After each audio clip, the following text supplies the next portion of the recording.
La politique générale de développement du réseau routier national se poursuit. 8 mois après la livraison du pont de la Fraternité reliant Gbeleban au nord Guinée, c'est la route Odiéné-Gbeleban qui devrait être livrée dans 24 mois. Volonté politique ou début de réalisation d'un rêve longtemps caressé par toute une région, en tout cas, le lancement des travaux par le Premier ministre Daniel Kablan-Duncan a une signification autrement importante. Cadres, élus et populations la relèvent à l'occasion, avant que le ministre des Infrastructures économiques ne présente le projet.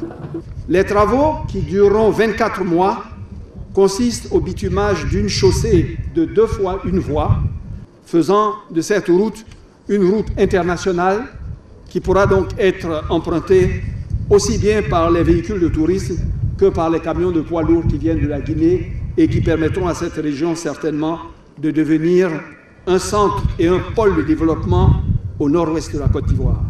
Une présentation très vite suivie de coups de pioche, au bout desquels le Premier ministre peut partager la vision de l'État en la matière. Aujourd'hui, nous lançons un premier tronçon d'un axe très fort, celui qui relie donc Gbeleban au Odiéné. Et je pense que d'ici la fin du premier semestre de cette année, on devrait pouvoir lancer donc la deuxième partie entre Boundiali et Odiéné. On a fait beaucoup d'axes du sud au nord, mais il faut faire les axes transversaux maintenant.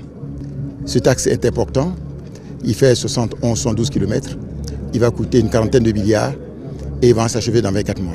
Et je voudrais profiter de votre micro pour remercier nos frères donc, de la République populaire de Chine pour le financement qu'ils ont apporté. Ce fils de Gbeleban, venu spécialement de l'extérieur pour l'événement, s'en réjouit. L'année passée, moi j'ai fait, comment on appelle, Amsterdam, Paris, dans un cas à 5 heures de temps.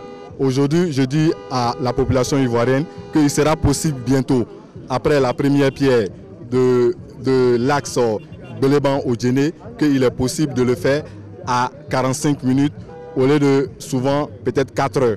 Les travaux ainsi lancés génèrent 300 emplois au bénéfice des jeunes de la région.